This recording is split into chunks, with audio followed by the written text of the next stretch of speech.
Cập nhật căng thẳng châu Âu. Tổng thống Zelensky tố Nga đang làm mọi cách để hủy diệt hoàn toàn Ukraine. Trong khi đó, Moscow tuyên bố phóng Iskander tiêu diệt lính đánh thuê gây tội ác với binh sĩ Nga. Liệu Ukraine cần ưu tiên tái chiếm toàn bộ Kherson để sớm phát động cuộc phản công mùa xuân? Giữa lúc đó, thêm nhiều UAV được tìm thấy gần thủ đô Moscow. Nội bộ nước Nga vẫn vướng lục đục. Ông Trùm Wagner phủ nhận cải thiện quan hệ với Bộ trưởng Quốc phòng Nga. Phát ngôn viên Kremlin nói Tổng thống Putin chưa từng xuống bất kỳ bong ke nào. Ở diễn biến khác, WHO cảnh báo rủi ro sinh học cao tại Sudan sau khi phòng thí nghiệm bị chiếm giữ. Trung Quốc tuyên bố các nỗ lực giúp Đài Loan độc lập đều sẽ thất bại.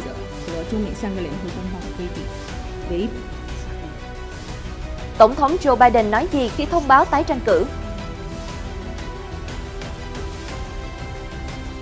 Ông Trump nói nhiệm kỳ tổng thống của ông Biden là một thất bại. Tất cả sẽ được gửi đến quý vị ngay sau đây.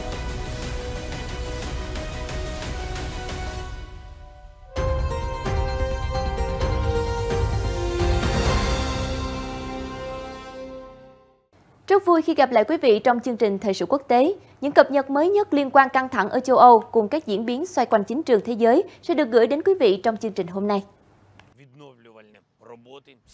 Đài CNN mới đây dẫn lời Tổng thống Ukraine Volodymyr Zelensky cáo buộc Nga đang làm mọi thứ để hủy diệt hoàn toàn Ukraine. Phát ngôn được nhà lãnh đạo đưa ra ngay sau vụ tấn công bằng tên lửa của Nga ở Kupiansk thuộc vùng Kharkiv, khiến cho ít nhất 2 người thiệt mạng và 10 người bị thương. Cho đến hiện tại đã có ít nhất 2 người thiệt mạng, 10 người bị thương và vẫn còn nhiều người bị mắc kẹt dưới đống đổ nát. Ông Zelensky viết trên Twitter hôm 25 tháng 4. Nga đang tìm mọi cách để tiêu diệt hoàn toàn Ukraine, Tổng thống Zelensky nói thêm. Theo chánh văn phòng Tổng thống Ukraine, ông Andriy Yermak, lực lượng Nga ngày 25 tháng 4 đã nã pháo vào trung tâm thành phố của Kupiansk, thuộc vùng Kharkiv của Ukraine. Trước đó, người đứng đầu chính quyền quân sự khu vực Kharkiv, Oleg Zinehopov, cho biết trên Telegram, bảo tàng lịch sử địa phương cũng đã bị tấn công. Phía Nga chưa lên tiếng về cuộc tấn công, nhưng từng nhiều lần phủ nhận việc cố ý nhắm mục tiêu vào thường dân trong chiến dịch quân sự đặc biệt tại Ukraine.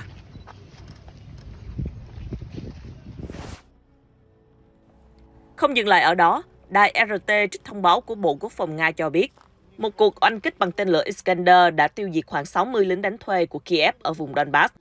Hàng chục lính đánh thuê nước ngoài thiệt mạng trong đòn tập kích tên lửa của Nga nhằm vào doanh trại Ukraine ở thị trấn Konstantinovka thuộc Donetsk.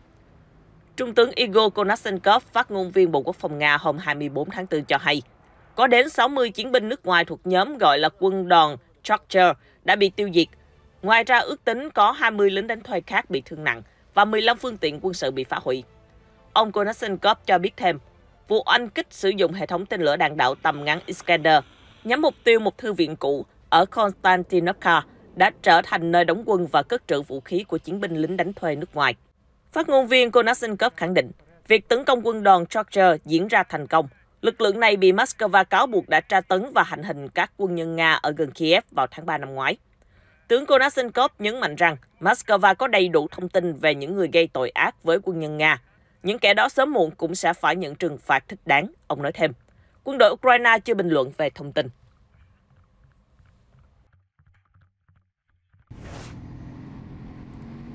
Trong khi đó, Sky News ngày 25 tháng 4 đưa tin, các nhà phân tích quân sự mới đây cho rằng Ukraine có thể sẽ sớm phát động một cuộc phản công, với một trong những mục tiêu chính là phá vỡ hành lang trên bộ phía Nam giữa Nga và khu vực Crimea, nơi Nga tuyên bố sáp nhập vào năm 2014. Tuy nhiên, bước quan trọng để đạt được mục tiêu nói trên là phải chiếm lại toàn bộ khu vực Kherson, nơi quân đội Ukraine hiện chỉ nắm giữ phần phía nam của khu vực. Để đạt được điều này, các lực lượng Ukraine đóng ở phía tây sông Dnipro cho biết họ thường xuyên tiến hành các cuộc tấn công vào bờ phía đông gần thành phố nhằm đánh bật quân đội Nga ra khỏi các vị trí chiếm đóng. Phía Moscow đã kiểm soát toàn bộ lãnh thổ phía đông sông Dnipro kể từ tháng 11 năm ngoái. Tuy nhiên, ông Yuri Sobolevsky, Phó Chủ tịch Hội đồng tỉnh Kherson hôm 25 tháng 4 cho biết, các lực lượng vũ trang Ukraine đang phối hợp rất hiệu quả tại khu vực này. Quân đội chúng tôi thường xuyên tiến hành các cuộc đột kích ở tả ngạn phía đông. Các lực lượng Ukraine đang hoạt động rất hiệu quả. ông Sobolevsky nói trên truyền hình Ukraine.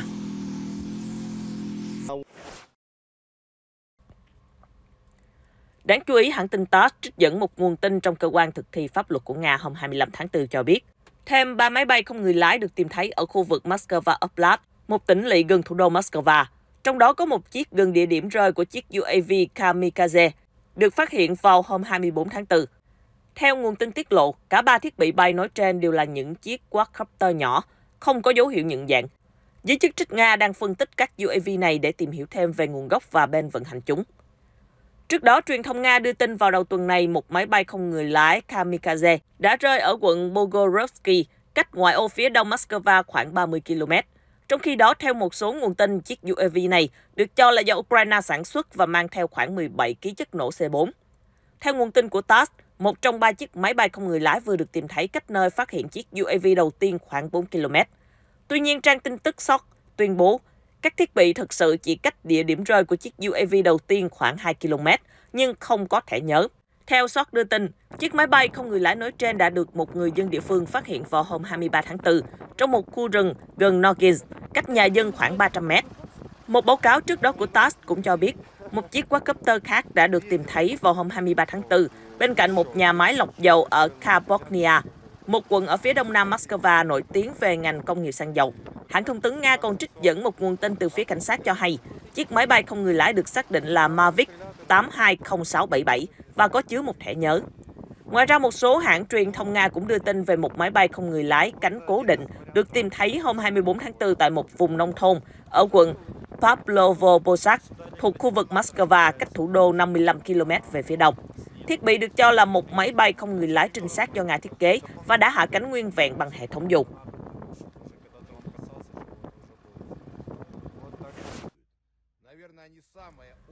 Giữa lúc đó, nội bộ Liên bang Nga vẫn chưa bớt căng thẳng. Theo CNN đưa tin, ông chủ công ty quân sự tư nhân Wagner, Yevgeny Prigozhin, dường như đã phủ nhận việc nối lại quan hệ với Bộ trưởng Quốc phòng Nga Sergei Shoigu. Thông tin được đưa ra sau khi nhóm chuyên gia của Viện Nghiên cứu Chiến tranh ISW có trụ sở tại Washington, Mỹ, trong một báo cáo cho rằng mối quan hệ giữa ông trùm lính đánh thuê Wagner và Bộ trưởng Quốc phòng Nga đã được khôi phục, khi cả hai bên cùng nêu quan điểm cho rằng Tổng thống Nga Vladimir Putin nên chấm dứt chiến dịch quân sự đặc biệt tại Ukraine. Theo Bộ quan sát ISW, mối quan hệ của ông trùm Prigozhin với Bộ trưởng Quốc phòng Nga cũng như với Điện Kremlin đã có sự cải thiện đáng kể từ đầu tháng 4, Viện Nghiên cứu Mỹ cho biết trong một báo cáo trước đó vào ngày 22 tháng 4. Chẳng hạn như việc Bộ Quốc phòng Nga hồi đầu tháng này đã bắt đầu thừa nhận trực tiếp vai trò của lực lượng Wagner trong các báo cáo diễn biến giao tranh hàng ngày và cung cấp đạn dược cho binh sĩ Wagner cũng như huy động nhân sự làm quân tiếp viện. Tuy nhiên, khi được hỏi về báo cáo nói trên, ông Prigozhin gọi đó là tin giả. Có rất nhiều tin giả được tung ra và đây là một trong số đó. Ông chủ Wagner nói trên kênh Telegram của mình.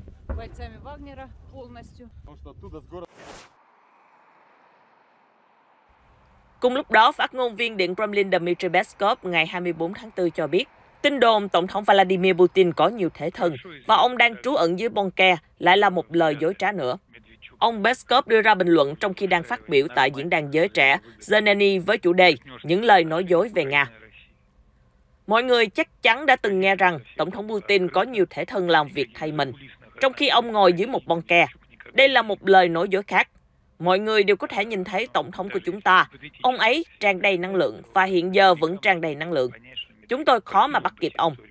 Ý tôi là những người làm việc gần gũi với ông ấy, năng lượng dồi dào của ông ấy thật đáng ghen tị. Chúng ta đều ước rằng Tổng thống sẽ luôn khỏe mạnh như hiện nay. Dĩ nhiên, ông ấy chưa từng ngồi dưới bất kỳ bunker nào, đó chỉ là lời bịa đặt. Kể từ khi Nga bắt đầu chiến dịch quân sự đặc biệt ở Ukraine vào tháng 2 năm 2022, Tổng thống Putin bị đồn đoán đã dùng thế thân trong các chuyến đi bên ngoài Moscow, bao gồm tới khu vực do Nga kiểm soát ở Ukraine. Vào tháng 1 năm 2023, sếp tình báo Ukraine Kirill Budanov nói với Washington Post rằng ông Putin bị ốm nặng và có hàng loạt người thế mạng. Điện Kremlin luôn phủ nhận các tin đồn này, đồng thời khẳng định sức khỏe của Tổng thống Putin bình thường, ổn định.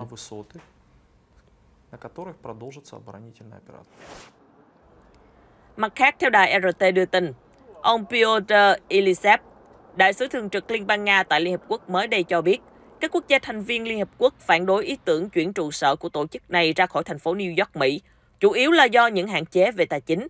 Nga tất nhiên muốn chuyển trụ sở Liên Hợp Quốc đến một số địa điểm khác trung lập hơn như Geneva hoặc Viên, nhưng nhiều quốc gia thành viên không muốn rời New York, ông Ilisev nói. Theo nhà ngoại giao Nga, có rất nhiều lý do khiến chính phủ các quốc gia không muốn rời thành phố lớn nhất nước Mỹ, và một trong số đó là họ có bất động sản ở đó. Đó là phản ánh rõ nhất về tài chính và kinh tế. Ông cũng cho biết, Nga đang suy nghĩ về việc chuyển trụ sở Liên Hợp Quốc ra khỏi New York, nơi đặt trụ sở kể từ khi cơ quan toàn cầu này được thành lập vào năm 1951. Áo và Thụy Sĩ trung lập hơn so với Mỹ, ông Ilisev nói. Bên cạnh trụ sở chính đặt tại New York, Liên Hợp Quốc còn có các văn phòng tại Geneva, Viên và thủ đô Nairobi của Kenya. Trước đó, phái đoàn Nga do Ngoại trưởng Sergei Lavrov dẫn đầu dự kiến đến Mỹ vào cuối tháng 4 để tham gia các sự kiện tại Hội đồng Bảo an, nhưng gặp khó khăn trong việc xin thị thực để nhập cảnh Mỹ. Các nhà báo của Nga cũng bị chính quyền Tổng thống Biden từ chối cấp phép vào Mỹ mà không có bất kỳ lời giải thích nào. Ông Lavrov cho rằng hành vi của Mỹ không xứng đáng với tư cách là nước chủ nhà của Liên Hợp Quốc, đồng thời khẳng định Moscow sẽ không bỏ qua động thái này. Thứ trưởng Ngoại giao Nga Sergei Kryakov cho biết, Nga với tư cách là nước hiện đang giữ chức Chủ tịch Hội đồng Bảo an Liên Hợp Quốc đã lên kế hoạch cho các sự kiện tin tức lớn ở New York trong tuần này. Và việc ngăn cản nhóm phóng viên Nga đến Mỹ là điều hoàn toàn không thể chấp nhận được.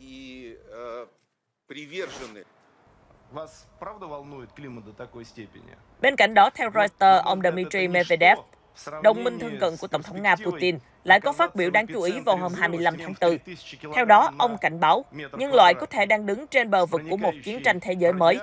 Phó Chủ tịch Hội đồng An ninh Nga đã nói trong một hội nghị ở Moscow rằng toàn cầu đang ốm yếu và rất có thể đã đi tới bờ vực của một cuộc chiến tranh thế giới. Ông nói thêm, nguy cơ đối đầu hạt nhân cũng gia tăng và nó nghiêm trọng hơn những quan ngại về biến đổi khí hậu. Tuy vậy, các nguy cơ vẫn có thể tránh được nếu các cường quốc xử lý và đối thoại phù hợp. Chưa có bên nào bình luận về phát biểu được ông Medvedev đưa ra vào ngày 25 tháng 4.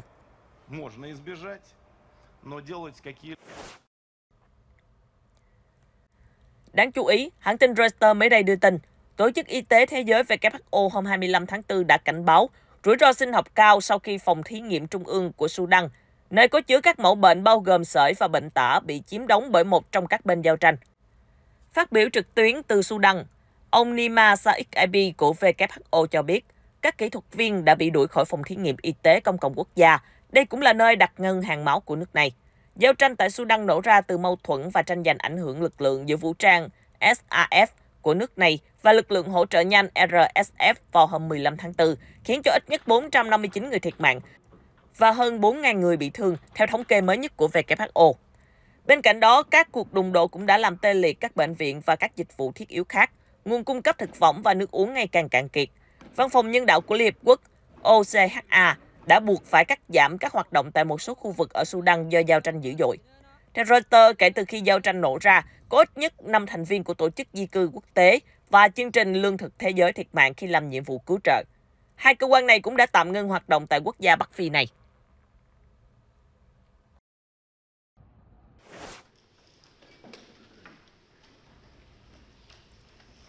Tại khu vực châu Á, theo Reuters, trong một cuộc họp báo ở Bắc Kinh, phát ngôn viên Bộ Ngoại giao Trung Quốc bà Mao Ninh ngày 25 tháng 4 cho biết, bất kỳ nỗ lực nào của các lực lượng ly khai để tìm cách độc lập cho đảo Đài Loan đều sẽ thất bại. Theo đó, nữ phát ngôn viên đã đưa ra nhận xét nói trên tại một cuộc họp báo thường kỳ khi được yêu cầu bình luận về chuyến thăm kéo dài 4 ngày đến Đài Loan của Tổng thống Guatemala Alejandro Yamatei với mong muốn củng cố mối quan hệ ngoại giao với hòn đảo. Việc 182 quốc gia thiết lập quan hệ ngoại giao với Trung Quốc chứng tỏ nguyên tắc một Trung Quốc nhận được sự ủng hộ đông đảo của cộng đồng quốc tế và đại diện cho xu thế của thế giới. Các nỗ lực cho lập trường sai lầm của chính quyền hòn đảo trong không gian quan hệ quốc tế đang dẫn họ đến ngõ cụt, bà Mao nói. Nguyên tắc một Trung Quốc là một chuẩn mực được thừa nhận rộng rãi trong quan hệ quốc tế và là sự đồng thuận phổ biến của quốc tế. Phong trào Đài Loan độc lập sẽ không thành công. Bất kỳ động thái nào bỏ qua xu hướng thế giới, công lý quốc tế và tuân theo lập trường sai lầm đều phải chịu thất bại. Chúng tôi kêu gọi chính quyền ông Yamatei không giúp đỡ những kẻ có động cơ xấu xa, không đi ngược lại với xu hướng thế giới và mong muốn của người dân Guatemala vì những lợi ích ích kỷ này. Vị quan chức nhấn mạnh.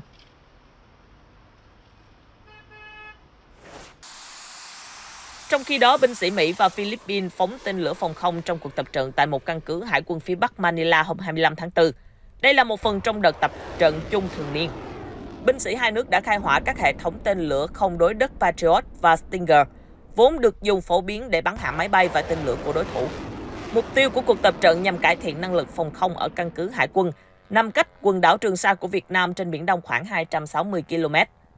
Tướng lục quân Mỹ Brian Gibson cho biết, chúng tôi tuyệt đối cam kết đi theo tốc độ và mong muốn của các đối tác, đồng minh ở khu vực, nhưng cũng đảm bảo chúng tôi luôn có thể cung cấp lực lượng sẵn sàng khi cần thiết.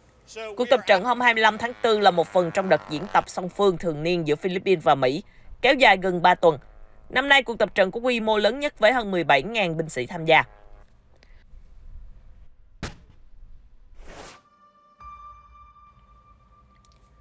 Liên quan đến vấn đề bầu cử Tổng thống Mỹ năm 2024, Tổng thống Mỹ Joe Biden ngày 25 tháng 4 thông báo ông sẽ tìm kiếm nhiệm kỳ thứ hai vào năm 2024.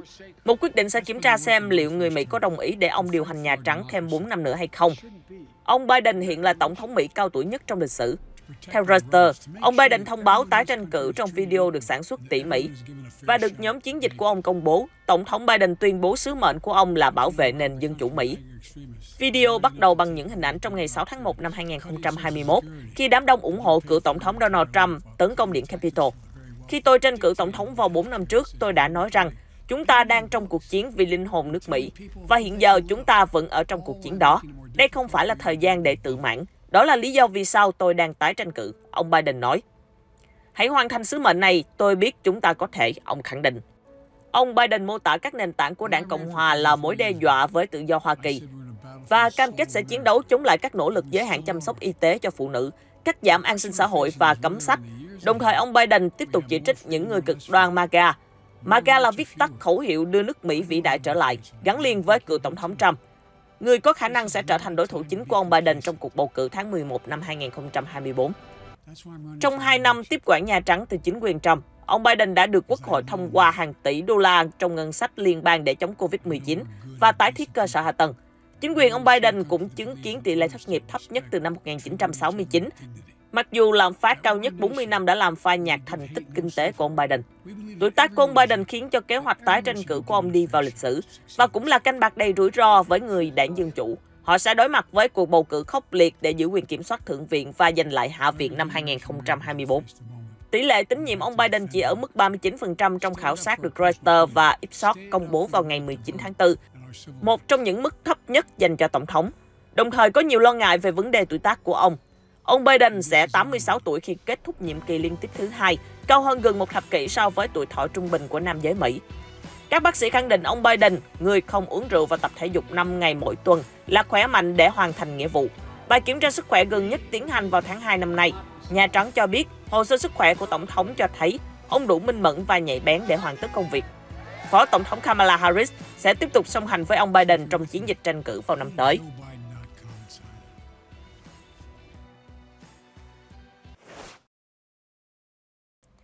Cựu Tổng thống Mỹ Donald Trump, người thất bại trên đường đua vào Nhà Trắng năm 2020, đã nhanh chóng có phản ứng sau khi Tổng thống đương nhiệm Joe Biden ngày 25 tháng 4 thông báo tái tranh cử. Ông Trump đăng trên bài viết trên mạng xã hội Truth Social, chỉ trích chính quyền ông Biden về các vấn đề nhập cư, lạm phát và việc rút quân Mỹ khỏi Afghanistan. Ông Trump khẳng định, chưa từng có 2 nhiệm kỳ tổng thống liên tiếp nào mà tương phản như vậy trong lịch sử Mỹ. Nhiệm kỳ của chúng tôi xuất sắc, còn của họ thất bại. Cựu Tổng thống Trump đã thông báo chiến dịch tranh cử vào tháng 11 năm ngoái và hiện là ứng viên dẫn đầu trong Đảng Cộng Hòa, theo hầu hết các khảo sát tính đến nay.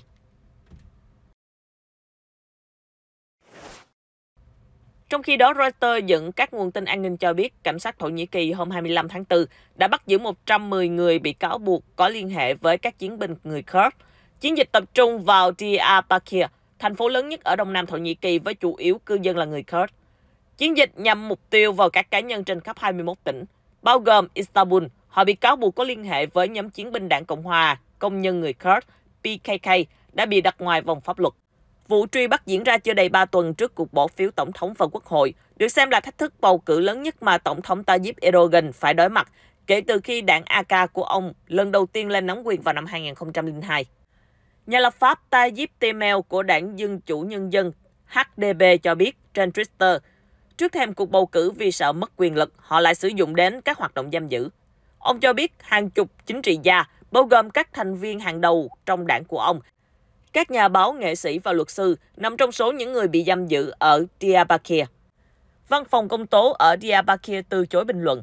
Một nguồn tin an ninh cho biết cảnh sát đã tiến hành các cuộc đột kích đồng thời vào 186 địa chỉ và thu giữ một số tài liệu kỹ thuật số sau khi các công tố viên ban hành lệnh bắt giữ 216 người.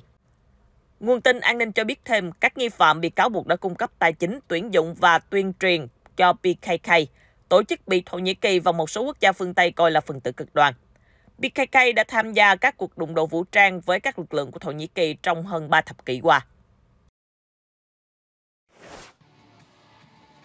Một thông tin thú vị, thành phố hoa hồng Petra của Jordan luôn mang một màu sắc bí ẩn, thu hút du khách từ khắp nơi trên thế giới đến trải nghiệm và khám phá.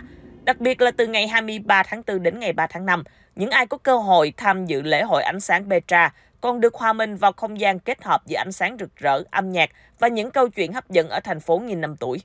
Lễ hội ánh sáng Petra là những câu chuyện được kể bằng cả âm thanh lẫn bản đồ ánh sáng 3D, tạo nên bởi các nghệ sĩ quốc tế. Andrei Nova, nhà sáng lập nền tảng nghệ thuật thị giác Andrei Visual, đơn vị góp phần tạo dựng lễ hội, chia sẻ: "Tôi mong muốn cho mọi người nhìn thấy kho báu của 2.000 năm trước, đưa mọi người du hành về quá khứ, cảm nhận văn hóa như họ đang ngồi giữa những thần dân của vương quốc cổ Nabatea." Lễ hội ánh sáng Petra được thực hiện bởi Jordan và Andrei Visual, kết hợp với Cơ quan Du lịch và Phát triển Petra của chính phủ Jordan. Thông tin vừa rồi cũng đã kết thúc chương trình Thời sự quốc tế. Xin chân thành cảm ơn quý vị đã quan tâm theo dõi. Xin kính chào và hẹn gặp lại.